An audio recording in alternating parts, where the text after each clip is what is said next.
आज देश के दो राज्यों के बारे में चर्चा करते हैं, मणिपुर और उत्तराखंड। दोनों पहाड़ी राज्य हैं। नदी, प्रकृति, स्वर्गिक आलोक से भरपूर है। एक देवभूमि है तो दूसरा देवों के रहने के लायक भूमि है। दोनों राज्यों में आज जब हम चर्चा कर रहे हैं, डबल इंजन की सरकार है। यानी भारतीय जनता पार्टी की सरकार केंद्र में भी है, मणिपुर में भी है, उत्तराखंड में भी है। लिहाजा जो दावा किया जाता है देश में डबल इंजन की सरकार से बहुत उन्नति होगी, तरक्की होगी, उसके सारे रास्ते उत्तराखंड और मणिपुर दोनों में खुले हुए हैं। लेकिन क्या इन दोनों राज्यों में कानून व्यवस्था नाम की कोई चीज है?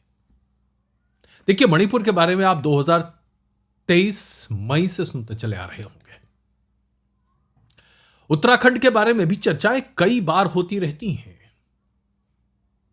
लेकिन इन दोनों राज्यों में भारतीय जनता पार्टी के नेता, विधायक जो चाहें, जब चाहें, जैसा चाहें कर सकते हैं और कोई मायका लाल नहीं है।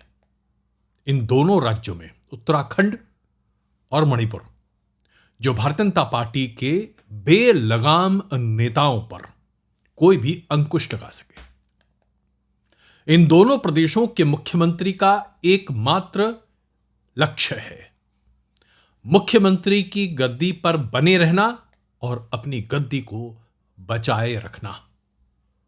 And the point to be noted here is, केंद्रीय नेतृत्व को रत्ती भर फर्क नहीं पड़ता कि इन दोनों राज्यों में कानून व्यवस्था की स्थिति क्या है और क्या नहीं। मणिपुर में भारतीय जनता पार्टी के नेताओं ने, खास करके केंद्रीय नेतृत्व ने, किस तरह से अपनी आंखें पलट ली हैं। बीरेंद्र सिंह की सरकार पर खतरे आते हैं, मंडराते हैं, जेडीयू के विधायक इस्तीफा देते हैं, फिर समर्थन वापस दे देते हैं। ये तमाम बातें होती रहती हैं। लेकिन बीरेंद्र सिंह की सरकार बदस्तूर बहाल है। कोई टस से मस नहीं हुआ बीरेंद्र सिंह को लेकर। और उत्तराखंड में धामी सरकार भी बिल्कुल कायम है।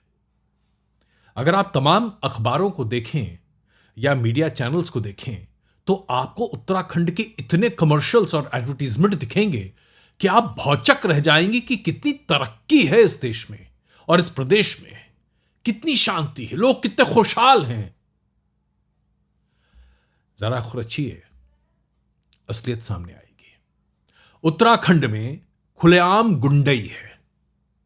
गुंडई शब्द का इस्तेमाल बहुत सोच समझ कर रहा हूं। जबरदस्त भ्रष्टाचार है। कोई ऐसा सरकारी महकमा नहीं है जो भ्रष्टाचार से लंछित न हो। महिलाओं का दमन, उत्पीड़न बड़े पैमाने पर है उत्तराखंड में। लैंड माफिया, टिम्बर माफिया और बीते 7-8 सालों से ड्रग माफिया, इसे रोकने वाला कोई नहीं है उत्तराखंड में। ठीक वैसा ही जैसा कि मणिपुर में है। अब मैं आपको कानपुर के बीजेपी के मौजूदा विधायक उमेश कुमार का यह वीडियो दिखाना चाहता हूं। देखिए, वो अपनी ही पार्टी के पूर्व विधायक कंवर प्रणव सिंह चैंपियन को खुलेआम सोशल मीडिया पर कैसे ललकार रहे हैं। बता, तेरे महल पे खड़ा हूं और तेरे घर भी होके आया हूं। ना तू रुड़की वाले घर में है ना महल में है। अब बता कहां आना है। मैं तुझे बताता हूं किसी को माँ बाप की गाली कैसे दी जाती है। हैं? क्या बता रहा है? मुझे नाजायज औलाद बता रहा है। तुझे जमीन में गाड़ दूंगा मैं, ध्यान रखना इस बात को। आज तक मैं तुझे इसलिए इग्नोर करता रहा कि कोई बात नहीं, कोई बात नहीं, कोई बात नहीं, चल यार, मुझे कह रहा है हैं? तू साले मेरे माँ बाप को गाली देता है। दे गाली, तेरे महल पे खड़ा हूं, आजा तू, तुझे मैं बताता हूं तेरी औकात। और तेरे रुड़की घर भी गया था और अकेला गया था। मैं देखूं तेरी कितनी औकात है, तू कितना बड़ा बदमाश है। हैं?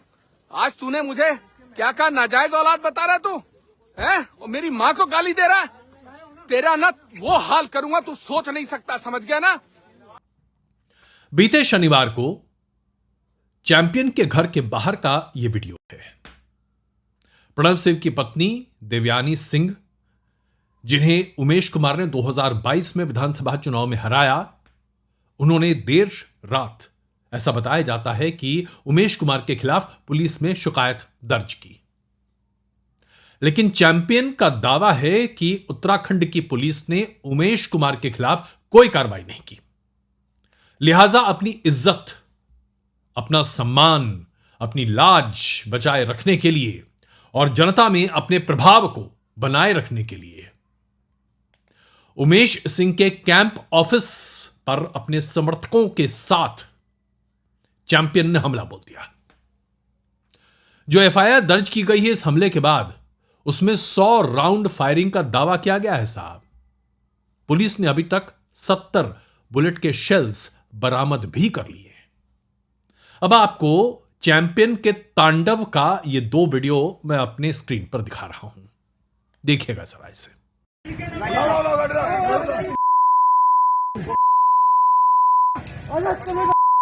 निकाल लो गाड़ी, निकाल लो गाड़ी।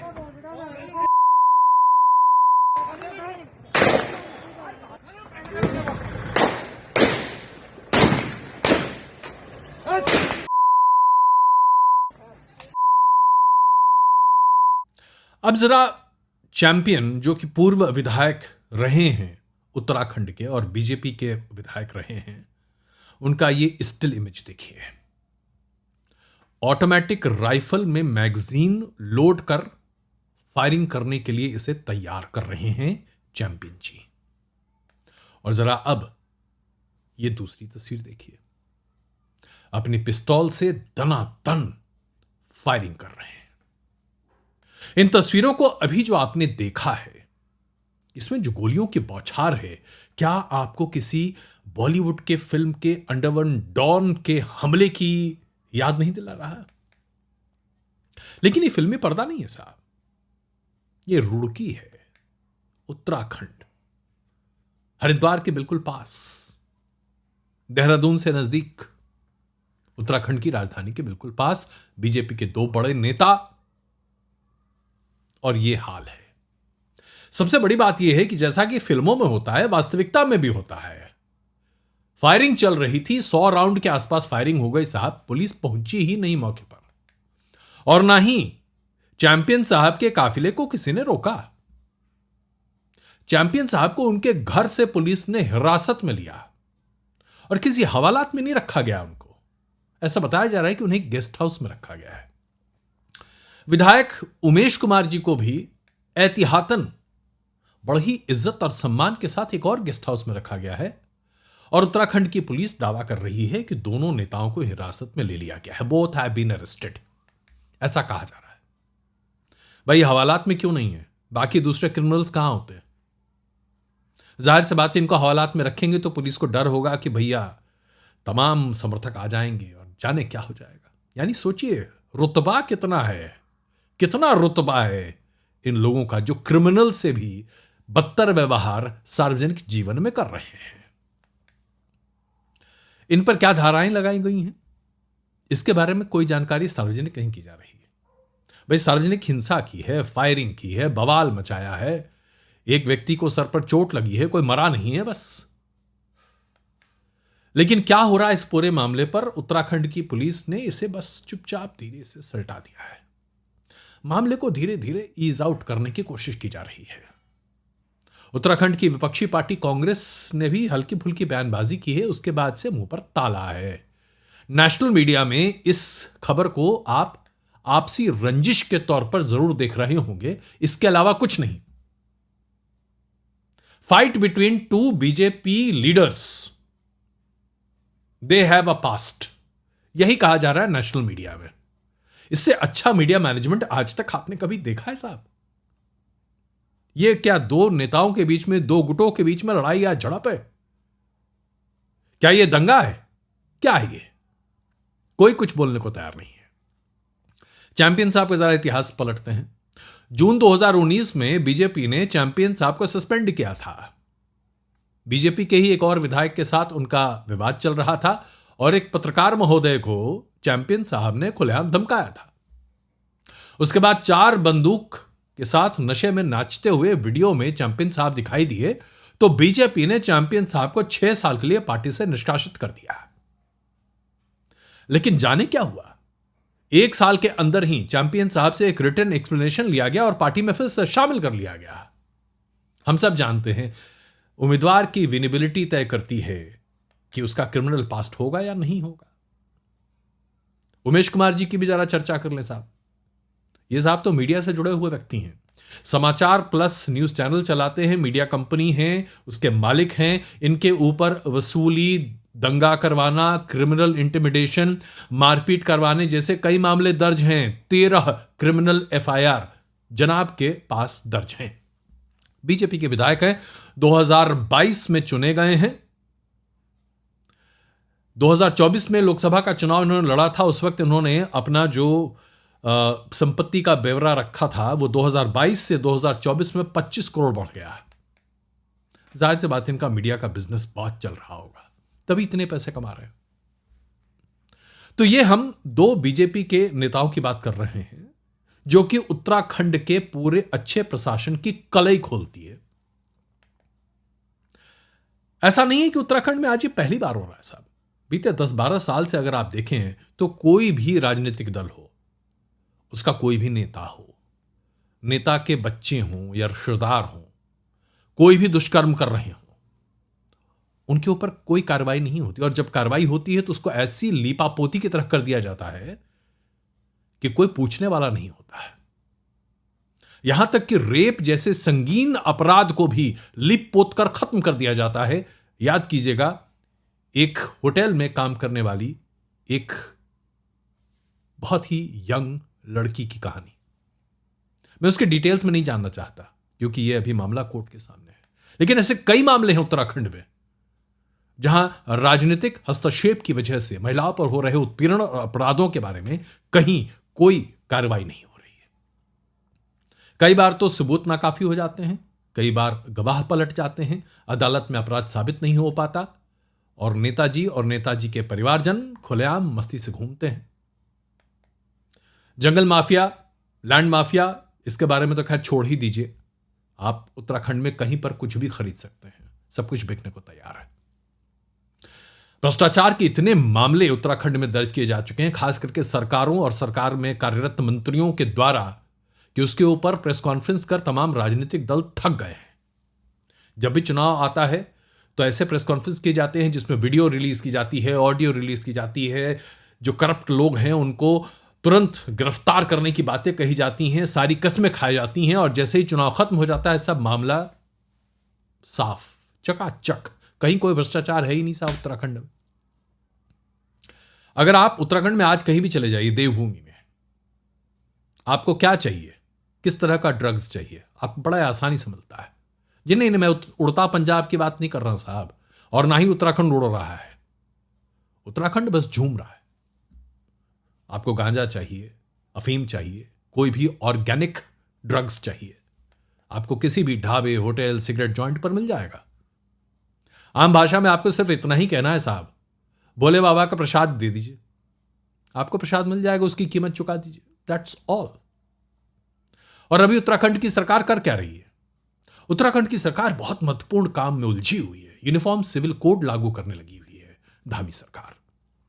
इतनी उलझी हुई है कि राज्य की कानून व्यवस्था में जो तमाम त्रुटियां हैं वो दिखाई ही नहीं देती हैं। भाई खुलेआम गोलियां चल रही हैं उत्तराखंड में, देवभूमि में, कोई पूछने वाला है क्या?